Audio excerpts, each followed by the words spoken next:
I caught my parents renovating my lake house without permission, so I evicted them from home. And what happened next ended our family for good. My name is Colleen, and I need to tell you about something that happened to me recently that still makes my blood boil. I run my own digital consulting firm here in Houston, Texas. We work with startups and mid-sized companies, helping them build their online presence and marketing strategies. The work pays well, really well, actually. Over the years, I managed to save up enough money to buy a house for my parents in the Woodlands. They were over the moon when I handed them the keys 8 years ago. I also helped my younger sister financially. Her name is Natalie, and she lives with her husband Andrew and their 2 kids in a rental townhouse over in Katy. I pay for that townhouse every month and have been doing this for nearly 5 years now. Natalie works as an office manager at a dental clinic, but her salary barely covers groceries.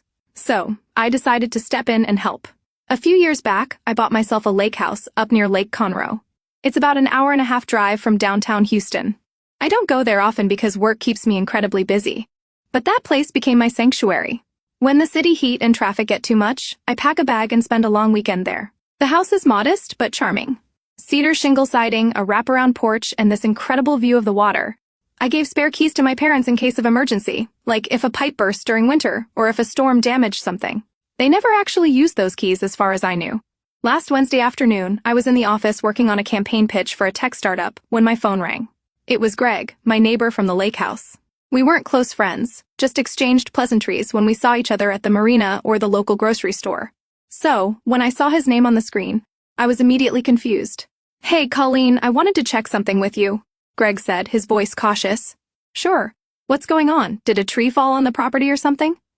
I stopped typing and stared at my computer screen, waiting. "Well, are you selling your place or doing major renovations there?" My stomach dropped. "What are you talking about? I didn't sell anything and I'm not doing any renovations. Why would you think that?" "Well, there are people at your property right now. Construction workers. They've got a whole crew, a big truck, equipment. It looks like serious work is happening." My heart started pounding. "Are you absolutely sure it's my house?" "Positive. I'm looking at it right now from my dock. Want me to send you a photo?" "Yes, please send it immediately." A minute later, my phone buzzed. I opened the photo and felt like someone had punched me in the gut. There was my house, my porch, and a massive truck with Brazos Valley Construction written on the side. But what really made my hands start shaking was seeing the people I recognized in the photo. My parents were standing near the front steps. My sister Natalie was there too, along with her husband Andrew. They were talking to some workers and pointing at different parts of the house. I zoomed in on the photo and read the company name on the truck again, making sure I wasn't seeing things. Then I sat there remembering buying this house 3 years ago, signing all the paperwork, paying for it entirely with my own money. This was my property, my refuge, my escape. And now someone was doing construction work there without my permission, without even telling me. I didn't call anyone. I didn't want to have this conversation over the phone. I needed to see everything with my own eyes and confront them face to face.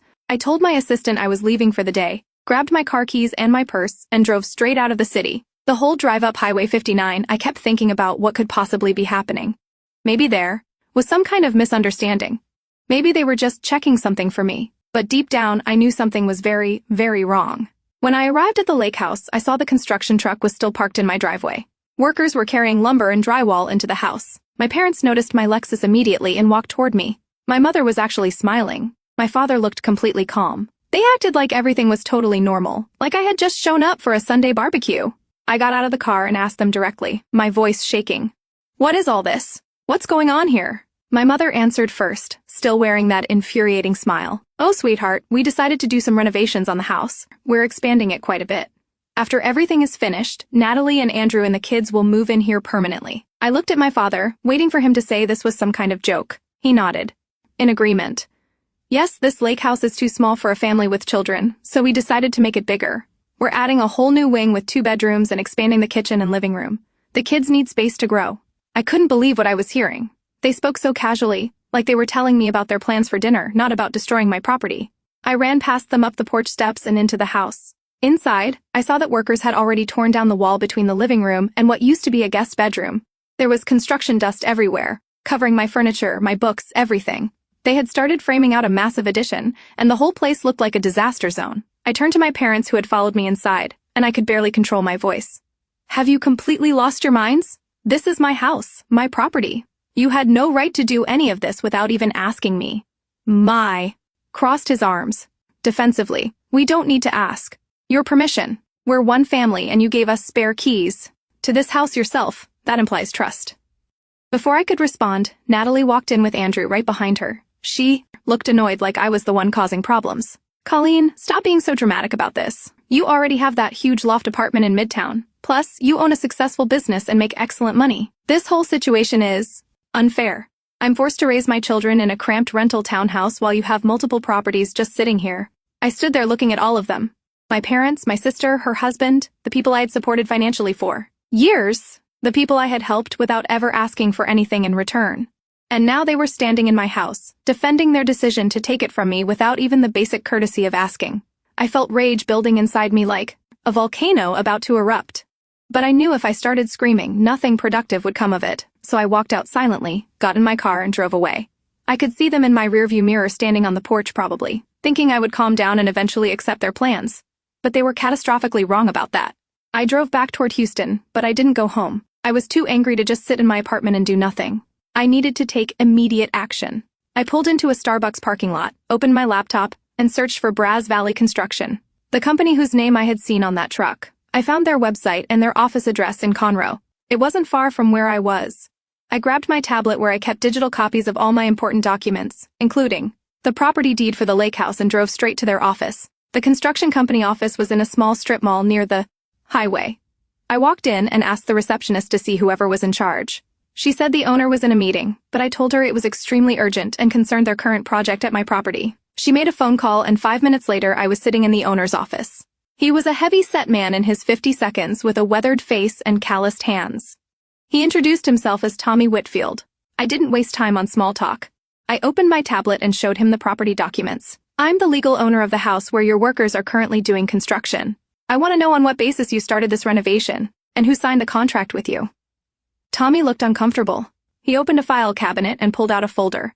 An older couple came to us 3 weeks ago. They presented what they said was a power of attorney from the owner. They told us they were family members and that the owner had given them full permission to do renovations. Do you have copies of those documents? Yes, of course. He made copies for me right there. I looked through them quickly and my hands started trembling. There was a document with my signature on it, except it absolutely wasn't my signature. Someone had forged it, and they hadn't even done a particularly good job. My actual signature has a very distinctive loop in the C, and they had completely missed it. Mr. Whitfield, these people lied to you. I never signed any power of attorney. This signature is forged. I am the sole owner of this property, and I never authorized any construction work whatsoever. Your workers must stop immediately. Tommy's face went pale. Are you absolutely certain about this?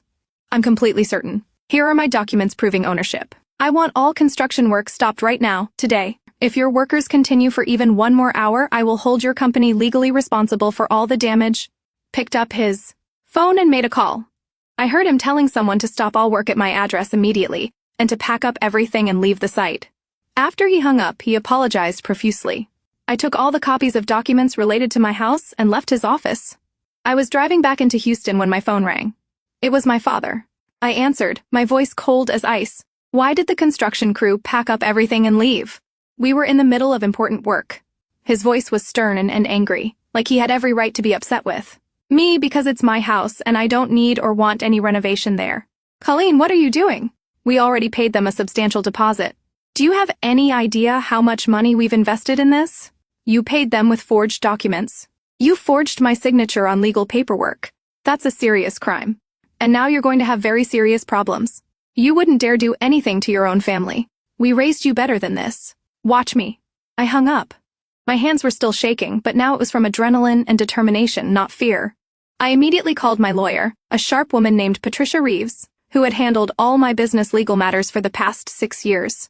I told her I needed to see her urgently about a personal family matter. She said she could meet me in 2 hours at her office in the Galleria area.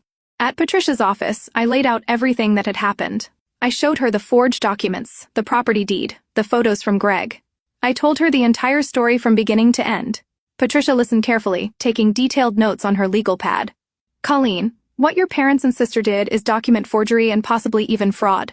Those are criminal offenses. You can absolutely sue them, and they'll have to compensate you for all damages to your property. You could also press criminal charges if you wanted to. I want to do exactly that. I want them to pay for every single thing they've destroyed. Patricia made several phone calls right there from her office. When she finished, she told me that the next day, a property damage specialist would go to my lake house and assess everything professionally. I thanked her and finally went home. That evening, I didn't eat dinner. I just sat on my couch with a glass of wine, thinking about everything that had happened. I felt betrayed in a way I had never experienced before. These were people I had supported unconditionally for years, and they had stabbed me in the back without hesitation. The next day, I met with Patricia again. She had the assessment report ready, and it was even worse than I thought. The specialist had documented everything in excruciating detail. The destroyed wall, the damaged hardwood floors from all the construction traffic, the ruined drywall, the unnecessary framing for the addition they had started building. The total damage was valued at $18,000. This is an extremely solid case, Patricia said, sliding the report across her desk to me. But I need to ask you something important. Are you absolutely sure you want to proceed with legal action? They're your family, and this will create a permanent rift. I'm completely sure, but I have another matter I need your help with. I pulled out another folder from my bag. Inside were all the documents for the house in the woodlands where my parents lived. The house I had bought for them 8 years ago with my own money. This house has always been legally mine. My parents have lived there rent-free all these years. They only paid the utility bills and basic maintenance. I paid the property taxes, the insurance, the homeowners association fees, and never charged them a single dollar in rent. Now I want to evict them. Patricia looked through the documents carefully, examining the deed and the tax records. Everything is completely in order. The house is yours with clear title. They have no lease agreement, no rental contract, nothing. They live there only because you allowed it as a gift. Legally, you have every right to evict them. Are you certain about this? This is a nuclear option, Colleen. Absolutely certain. I want them out. All right, give me about 45 minutes. Patricia drafted an eviction notice on her computer. According to Texas law, I had to give them 30 days to vacate the property. She printed the document and handed it to me. I put it in my folder, along with the damage assessment report. I went home and waited. I knew they would contact me very soon. That evening, my mother called. Her voice was icy cold, colder than I had ever heard it. Your father and I are extremely disappointed in you, Colleen. We need to have a serious talk about your behavior. There will be a family meeting tomorrow evening at our house. You need to be there, and you need to come prepared to apologize. I could already imagine exactly what this meeting would be like.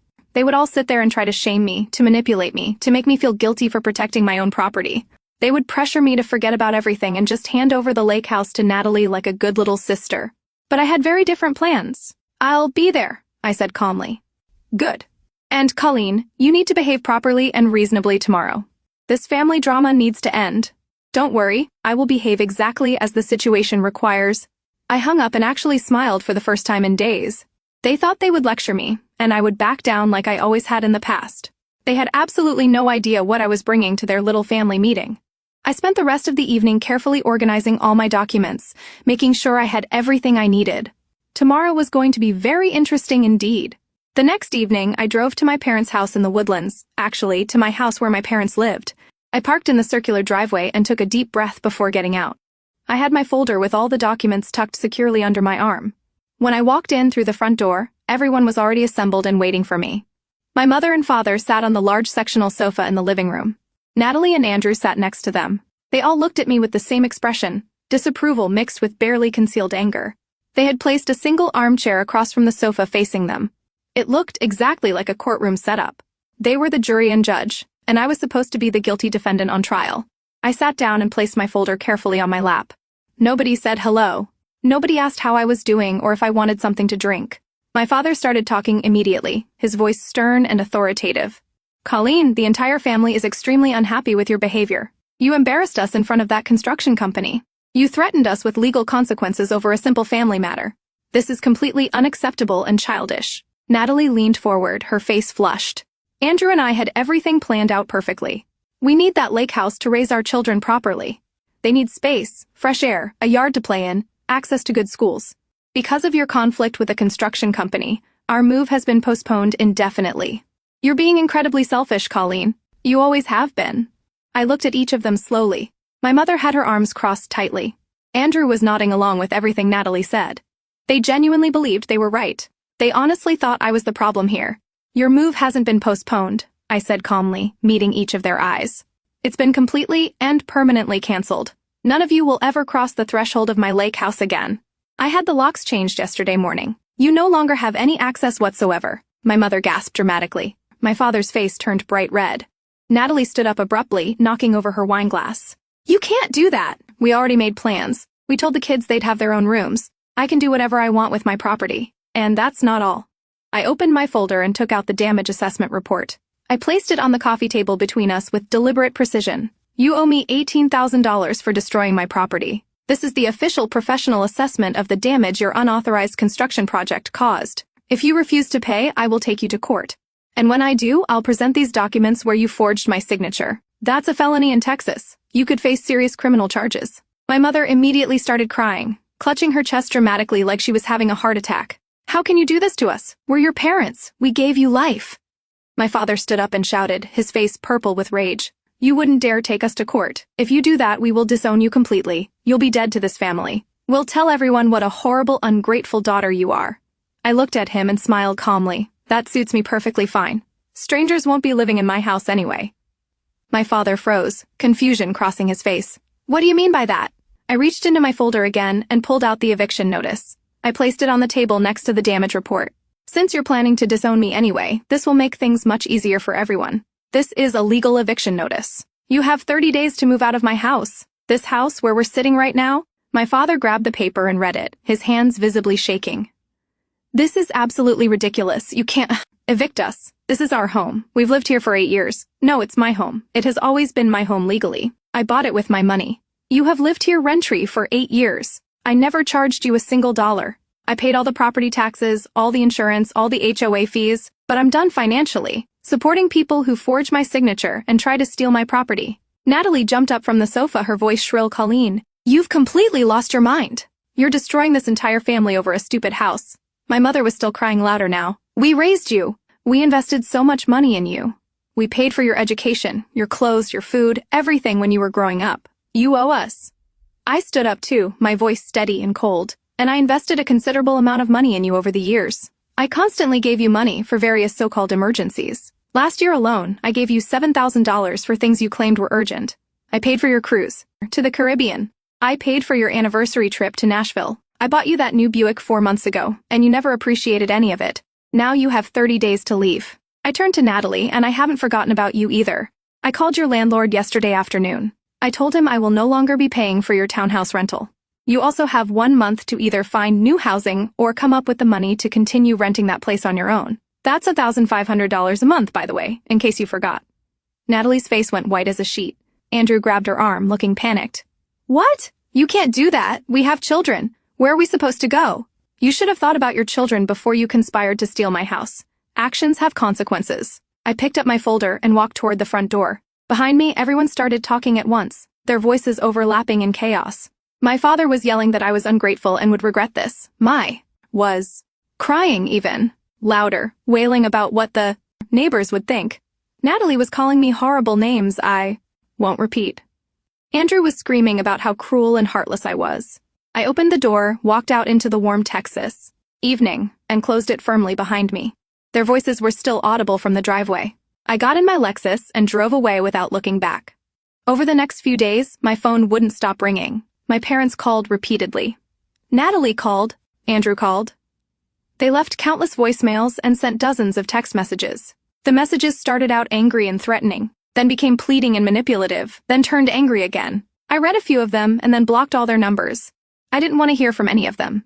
I had said everything I needed to say at that meeting. A week later, my cousin Amanda called me.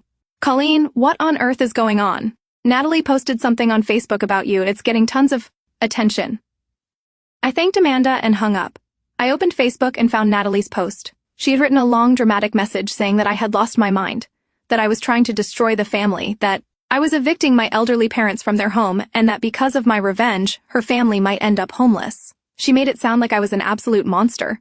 The post had hundreds of comments already. Most of them were from people I didn't even know, and they were calling me terrible things. But I wasn't going to stay silent and let them control the narrative. I wrote my own detailed comment under Natalie's post. In my comment, I told the complete truth.